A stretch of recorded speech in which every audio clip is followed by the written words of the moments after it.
घने जंगल के अंदर नदी किनारे एक छोटा सा घर, मिट्टी, बांस, घास और उम्मीदों से बना हुआ। यहीं रहते थे 6 बच्चे, 5 बहनें और एक छोटा भाई। दुनिया ने जिनसे सब कुछ छीन लिया, उन्होंने हिम्मत को थाम लिया। वो पहले नजदीकी गांव में रहते थे, लेकिन गांव वालों ने उन्हें गांव छोड़ने पर मजबूर कर दिया। उन्हें क्यों गांव छोड़ना पड़ा?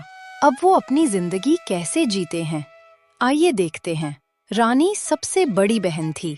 मीना, पूजा, कविता, शोभा और छोटू सबसे छोटा भाई। दीदी, केले लाई। कितने सारे केले हैं। दीदी, आज मैं सबसे ज्यादा केले खाऊंगा। मुझे बहुत भूख लगी है। छोटू, तूने सबको परेशान तो नहीं किया ना? हम लकड़ी और फल लेने गए थे जंगल में, साथ में सब कंदमूल खाएंगे। रानी दीदी, मैं कुछ पके केले निकल के छोटू को दे देती हूँ और बाकी केले झोपड़ी में रख देती हूँ। देखो, जंगल के केले बहुत स्वादिष्ट होते हैं। हमारा छोटा भाई छोटू सबसे पहले खाएगा, है ना? अरे, बहुत फल है इस जंगल में और क्योंकि पूरा जंगल हमारा है तो सब फल हम खाएंगे। दीदी, दीदी, काश हम भी कभी दूध रोटी भी खा पाते, जैसे गांव वाले खाते हैं। पता नहीं, गांव वालों ने हमें निकल दिया है गांव से। पर दीदी, सारे गांव वाले गांव में रहते हैं, सिर्फ हमें क्यों निकाला? आज से 2 महीने पहले हमारे माता पिता बीमारी से मर गए। वो एक महामारी का शिकार बन गए थे। बाद में हमारे बगल के 3 घरों में भी बीमारी फैली, जिसके चलते और भी मौत हुई। बस यही वजह से गांव वालों को लगा कि हम 6 बच्चे मनहूस हैं। गांव की पंचायत बुलाई गई। फिर गांव के मुखिया ने हमें गांव छोड़ने को मजबूर किया। हमें बोला गांव से निकल जाओ। तब से हम इस घने जंगल में रहते हैं। लेकिन दीदी, ये तो गलत है ना? इसमें हमारा क्या कसूर? हम क्या सही में मनहूस है? गलत है, लेकिन गांव वालों को कौन समझाए? हमें अब ये सब नहीं सोचना है। अब हमें यही रहना है। भगवान जब कुछ वापस लेता है तो कुछ देता भी है। हम एक दूसरे का सहारा बनेंगे। लेकिन दीदी, भगवान ने तो अब तक लिया ही लिया है हमारे परिवार से। दिया क्या है? ऐसा नहीं बोलते पूजा। इतना बड़ा जंगल हमें भगवान ने दिया है। हम एक दूसरे के साथ हैं। हमें यहाँ जीना सीखना होगा। और मैं हूँ ना, तुम्हारी बड़ी दीदी।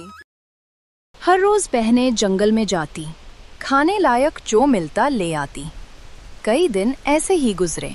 फिर एक दिन भारी बारिश आई, तूफानी रात के साथ। उस रात उनकी छोटी दुनिया कांप उठी। बाहर निकलो, हमारी झोपड़ी टूटने वाली है। कुछ करो। नहीं, बाहर नहीं जाना है। जब तक वो चिड़िया अपने घोंसले में है, हम भी सुरक्षित हैं। सब नीचे बैठो, पास पास। कोई बाहर नहीं जाएगा। बाहर बिजली भी कड़क रही है और भरी बारिश भी है। देखो, खिड़की के बाहर। ऐसा क्यों दीदी? चिड़िया का घोंसला सुरक्षित तो? क्योंकि शोभा, सबसे पहले चिड़िया को पता चलता है। दीदी, मुझे बहुत डर लग रहा है। झोपड़ी हिल रही है।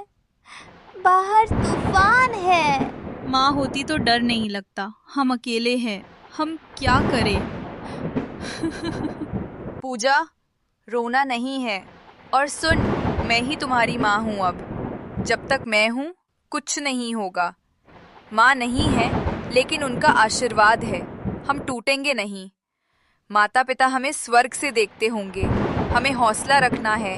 रानी ने बड़ी बहन होने का फर्ज निभाया। अपने छोटे भाई बहन को हौसला दिया। सभी बच्चे रानी और पूजा के समझाने के बाद डरते डरते कब सो गए, उन्हें पता ही नहीं चला। रानी और पूजा पूरी रात उनका ख्याल रखती रही। सुबह जब सूरज निकला, मानो एक अजीब सी खामोशी छाई थी। कल के तूफान का डर अभी तक उनके दिमाग में था। रानी दीदी, छोटू को बुखार है। उसका शरीर ज्यादा गर्म लग रहा है। ये देखो, उसका शरीर तप रहा है। दीदी, छोटू को वैद्य के पास ले जाना पड़ेगा। उसके लिए गांव जाना ही होगा। लेकिन क्या करें? गांव में तो हमें आने से मना किया है। तुमको याद है हम जब बीमार होते थे तो हम वैद्य के पास जाते थे, वो हमें कुछ पौधों का रस पीस कर देते थे। हाँ दीदी, लेकिन हम क्या करें? हमें वो दवाई वैद्य के पास से ही लानी होगी। नहीं, हमें गांव जाने की जरूरत नहीं है। वैद्य जी कहाँ से वो पौधे लाते थे, याद आया? इसी जंगल से। तो हमें वो पौधे ढूंढने होंगे। हमें जल्दी से जंगल की ओर जाना होगा। दीदी जल्दी करो, हम जंगल में जाते हैं और वो पौधे ढूंढ कर लाते हैं। हाँ चलो। शोभा और कविता, तुम दोनों यही छुटके भैया के साथ रहना, ख्याल रखना। हम औषधि पौधा लेकर आते हैं। हाँ दीदी आप जाओ, हम यही रहेंगे भैया के साथ। तीनों बहनें रानी, मीना और पूजा जंगल जाते हैं। वो औषधि के पौधे को ढूंढते हैं। वो औषधि पौधा ढूंढते ढूंढते काफी अंदर घने जंगल की ओर चले जाते हैं। जंगली जानवरों की आवाजें आ रही थी, लेकिन वो डरे नहीं। दीदी वो ये पौधा है, आप देखो तो इसे। आपने जैसे बताया था, हरे पत्ते और गोल आकर है इसका। नहीं पूजा, ये वो पौधा नहीं है। और हाँ, सिर्फ हरा पत्ता और गोल आकर नहीं देखना है, उसको मसल कर देखना, कड़वी गंध भी आएगी। मैं वो पौधा बहुत अच्छे से पहचानती हूँ। मम्मी जब थी एक बार घर पर लाई थी। दीदी दीदी देखो ये रहा, ये भी वैसा ही है जैसे अपने बताया। देखो ना दीदी। हाँ ये रहा वो पौधा, हमें मिल गया। अब जल्दी से वापस जाते हैं और छोटू भैया को इसका रस पिलाते हैं। उन्हें वो पौधा मिल जाता है। रानी अपने कपड़ों में वो पौधा संभल के रख लेती है और वो जल्दी से अपनी झोपड़ी की तरफ चलने लगते हैं। वैसे भी उनको बहुत देर हो गई थी और वो जल्दी अपने घर जाना चाहते थे। मीना, तुम और पूजा संभाल कर चलना, मैं तुम्हारे पीछे रहती हूँ, तुम लोग आगे चलो। रानी दीदी, जंगली जानवरों की आवाजें सुनाई देती है, बहुत भयानक आवाजें आ रही है। हाँ मैं सुन रही हूँ, लेकिन ये जंगल अब हमारा घर भी है। भला अपने घर से कोई डरता है? एक काम करो, हाथ में लकड़ी पकड़ लो, कोई जानवर आए तो काम आएगी। और डरो मत, मैं हूँ, मेरे रहते तुमको कुछ नहीं होने दूंगी। मुझे डर लग रहा है, शेर की दहाड़ सुनाई दे रही है। हाँ रानी दीदी, आसपास में कहीं शेर है, अब क्या करेंगे? वो देखो, अरे झाड़ियों में देखो दीदी। अचानक से झाड़ियों में बाघ नजर आता है। तीनों बहनें झाड़ियों के पीछे बैठकर छुप जाती हैं। रुको रुको, यहाँ छुप जाओ, ये सामने से ही आ रहा है। और हाँ, ये शेर नहीं बाघ है, वो देखो। अरे ये तो गायों के पीछे पड़ा है। वो देखो, गाय दौड़ रही है और वो उनके पीछे है। ये गाय लेकिन जंगल में क्या कर रही है? लगता है गाय जंगल में भटक गई है।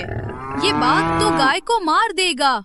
हाँ पूजा, सही कह रही हो, ये भटकी हुई गाय है। शायद उसका मालिक जंगली जानवरों के डर से उसे ढूंढने आया नहीं होगा।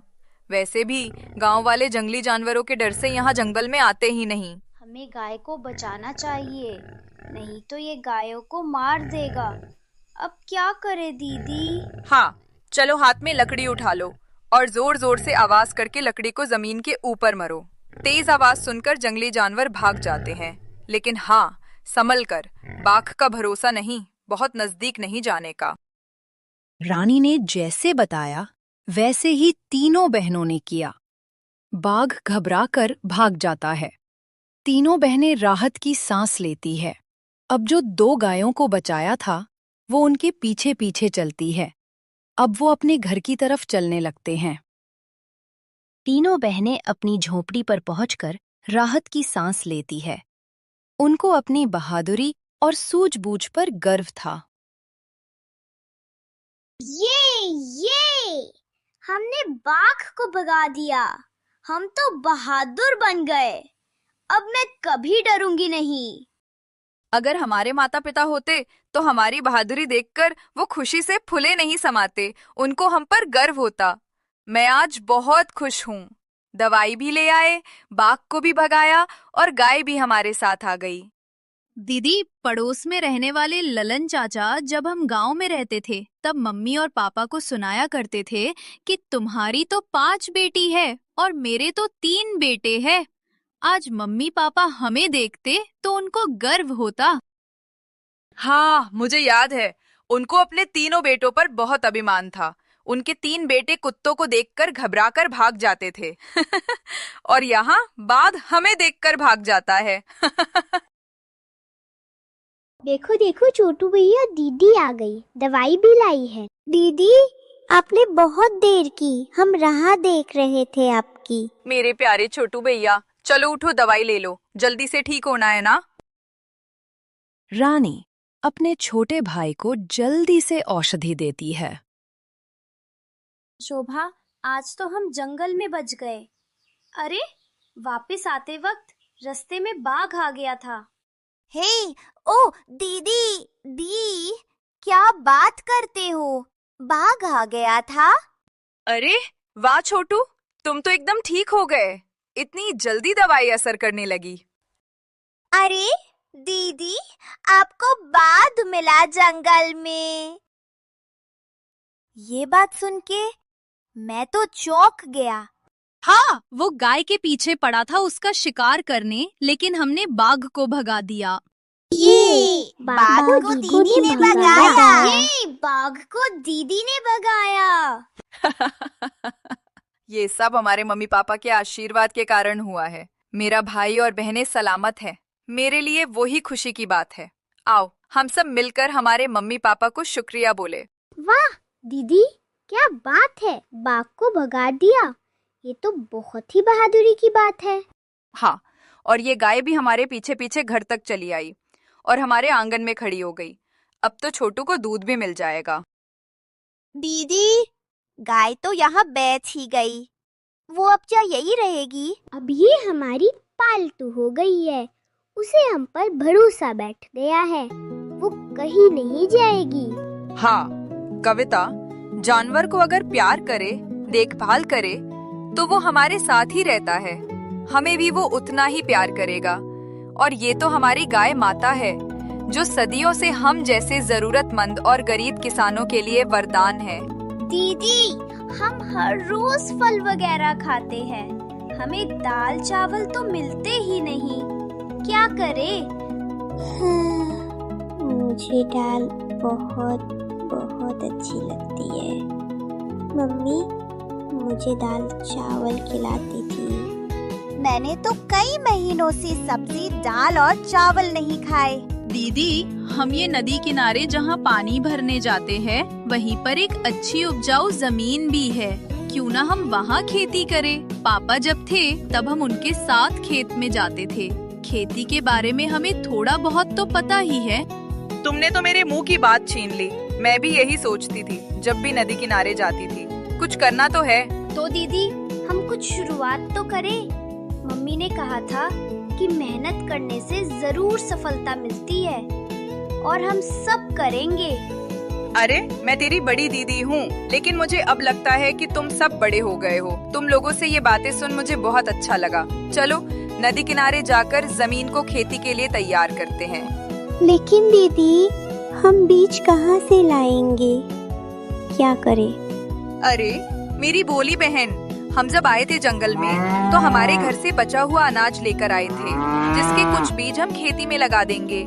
समस्या आएगी, परेशान भी होंगे, लेकिन हमें मजबूत रहना है। हम साथ हैं तो सब संभव है। हाँ, ये हम कर सकते हैं। लेकिन रानी दीदी, बैल चाहिए खेती के लिए, वो क्या करे? अरे हमारे पास गाय है, हम फिलहाल उसी से काम चला सकते हैं, और गाय माता हमें मदद भी करेगी खेती में। पांचों बहनें अपने भाई के साथ नदी किनारे जाती है, जहां वे खेती के लिए एक अच्छी जमीन पसंद करती है। अपने घर से थोड़ी दूर तक चलने के बाद वे सब एक जगह आकर रुकते हैं। ये जगह उनके घर के नजदीक भी थी। ये जमीन अच्छी रहेगी, यहाँ पर खेती हो सकती है। चारों तरफ घना जंगल है, यहीं पर ही सूरज दादा की रोशनी आ रही है, और ये हमारे घर से नजदीक भी है। चलो दीदी, हम फावड़ा लेकर जमीन तैयार करते हैं। अभी से तैयारी करनी पड़ेगी, अभी बारिश का मौसम भी है। दीदी, बहुत बड़ी जमीन है, सब कैसे होगा? मेरे भोले भैया, हम किसान की संतान हैं। हम अगर हाल और फावड़ा हाथों में उठा ले तो जमीन भी हमें आशीर्वाद देती है। हमने जो मम्मी पापा से सीखा था वो यहाँ काम आएगा, और किसान के लिए मेहनत ही उसकी संपत्ति है। हाँ दीदी, पापा के साथ हमने खेत में देखा है, वो कैसे काम करते थे, हम भी वैसे ही करेंगे। तो चलो मम्मी पापा को याद करते हैं और जय श्री राम बोल के श्री गणेश जी को याद करके काम शुरू करते हैं। सभी बहनें खेत को तैयार करने में लग जाती है। जो भी उपलब्ध औजार थे उसी से काम चला लेती है। जमीन जोत के तैयार हो जाती है। दीदी, हम तो कई दिनों से ये काम कर रहे हैं। काम कब खत्म होगा? आप थक गई होगी।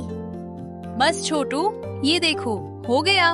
अब हमें सिर्फ बीज बोने हैं, फिर हमें थोड़ा ध्यान देना होगा। पूजा दीदी, अभी और भी काम करना पड़ेगा। हे भगवान। हाँ कविता, ऐसे ही खेती नहीं होती। हमारे मम्मी पापा भी खेत में बहुत मेहनत करते थे, तब जाके घर में रोटी दाल और चावल बनते थे, और इसीलिए हम सब सुखी थे। अब हमें भी मम्मी पापा के कदमों पर चलना है। हाँ, इसीलिए रानी दीदी ने कहा कि मेहनत ही किसान की संपत्ति है। 6 अनाथ बच्चों की मेहनत रंग लाई और उनके खेत में बहुत सारा अनाज हुआ। उन्होंने वो सारा अनाज बचाने के लिए पास में ही एक झोपड़ी बनाकर उसमें रख लिया। उनकी अच्छी खेती की वजह से अब उन्हें अनाज और सब्जियों की कोई कमी नहीं रही। दीदी, अब हम बड़ा घर बनाएं? हाँ दीदी, ये पर हम बड़ा घर बना सकते हैं। हमारे पास जो सामान गांव के घर से लाए थे काफी है, लेकिन अगर जरूरत रही तो हम और एक बड़ा घर बना लेंगे। मुझे मम्मी पापा का घर याद आ रहा है। गांव वालों ने हमें गांव से बेदखल किया है। हम कैसे गांव में जाएं? मुझे आप लोगों की भी चिंता हो रही है। क्या मेरे भाई बहन को पूरी जिंदगी जंगल में ही रहना होगा? रानी दीदी, आपने ही बोला था कि वक्त के साथ सब ठीक हो जाएगा। अभी शायद हमारा वक्त यही जंगल में ही रहने का है, और अब हम सब खुश भी हैं। आप चिंता मत करो। कुछ महीने बीते। उनकी खेती बहुत अच्छे से चल रही थी। अनाज और सब्जियों की कोई कमी नहीं थी। लेकिन एक दिन उनकी खेती में जंगली जानवर घुस गए और पूरी फसल बिगाड़ दी, और ये सिलसिला कई दिनों तक चलता ही रहा। ये सब टमाटर कौन बिगाड़े? ये मक्का का पट्टा भी कोई खा गया। ये क्या हो गया? अरे दीदी, ये क्या हो गया? दीदी, हमारी सारी मेहनत पर ये जंगली जानवरों ने पानी फेर दिया, पूरी खेती नष्ट कर दी। ये जानवर तो हर बार आएंगे और हमारी फसल इसी तरह से बर्बाद कर देंगे। अब हम क्या करें? कोई चिंता की बात नहीं है। अभी हमारे पास काफी अनाज है जो हमने बचा के रखा था। अभी तक हमें कुछ न कुछ मदद मिल ही गई है भगवान की ओर से, तो वो ही कुछ मदद करेंगे। हम तो सिर्फ कर्म कर सकते हैं।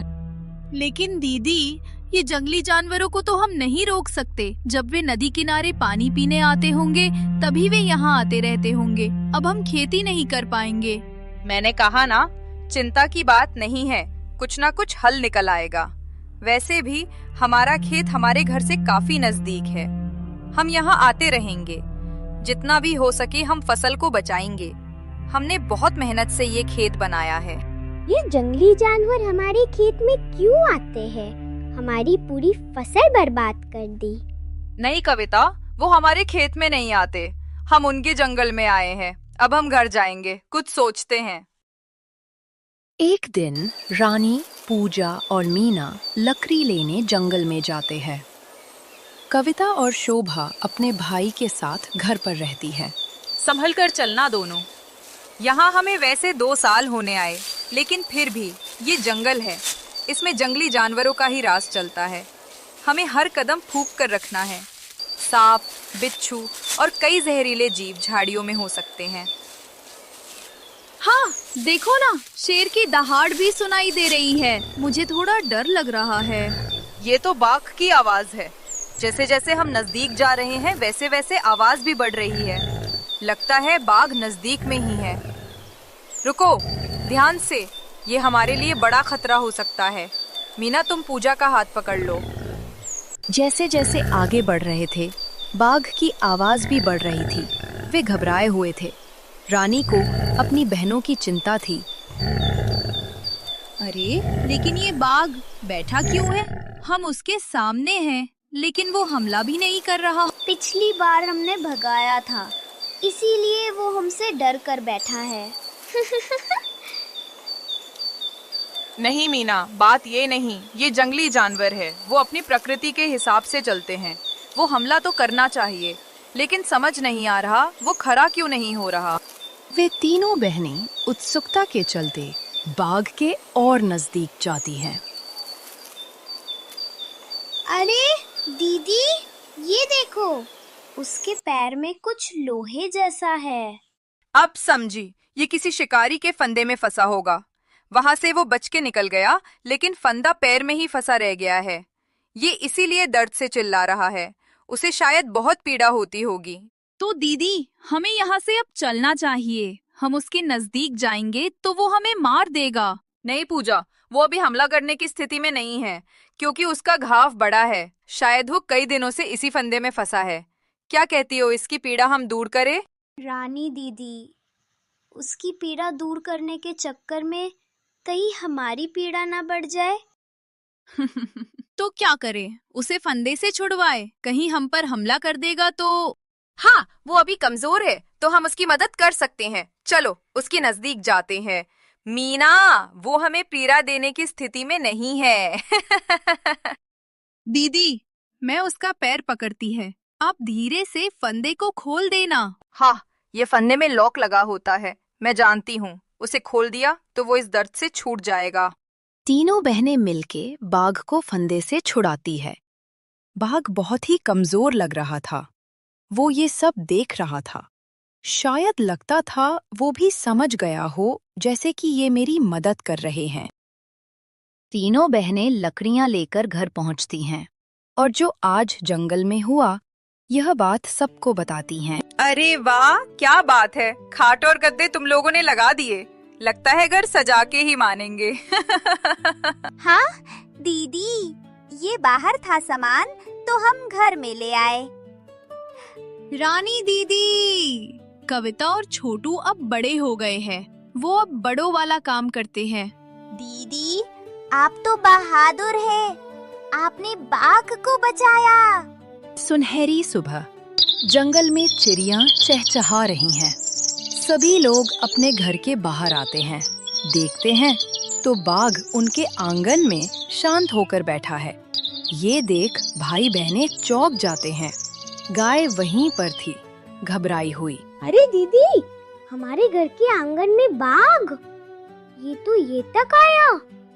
दीदी, आप तो बाघ को घर तक ले आई। अब हम कहाँ जाएंगे? दीदी, ये हमें मर देगा। देखो, बाघ कितनी शांति से बैठा है। और एक बात देखो, उसके पास हमारी गाय भी है। हाँ, अगर उसे कुछ नुकसान करना होता तो वो कब का गाय को मार चुका होता। शायद हमने कल उसकी मदद की, इसलिए वो यहाँ आया है। मुझे नहीं लगता वो हमें कोई नुकसान पहुँचाएगा। ये अब यही आता रहेगा। अरे वाह दीदी, इसका मतलब ये अब हमारा दोस्त बन गया। हाँ छोटू, यही समझो। अब ये यहाँ से जाएगा नहीं, हमारे साथ ही रहेगा। इसे भूख लगेगी तो शिकार करने जंगल जाएगा। बाकी समय ये आंगन में ही रहेगा। अब हमने शेर पाल लिया है। ये अब यहाँ से नहीं जाएगा। हमने इसकी जान बचाई है, इसलिए ये हमें अपना दोस्त समझता है। वैसे भी हमें जंगल में रहते 2 साल हो गए। अब हमें जानवरों ने अपना लिया है। क्या ये बाघ इनके लिए एक नई मुसीबत लेकर आया था? क्या रानी अपने भाई और बहनों के साथ गांव तक पहुंच पाएगी? क्या ये 6 बच्चे इस जंगल में अपना नया जीवन बसा पाएंगे? क्या वो जंगल की जमीन पर खेती कर पाएंगे, या किस्मत उन्हें फिर किसी नई परीक्षा में डाल देगी? इनके संघर्ष, साहस और सफलता की अगली कहानी देखने के लिए अगर इस वीडियो को आपका प्यार और लाइक मिला तो हम जल्द ही लेकर आएंगे भाग 2, एक नई शुरुआत की कहानी।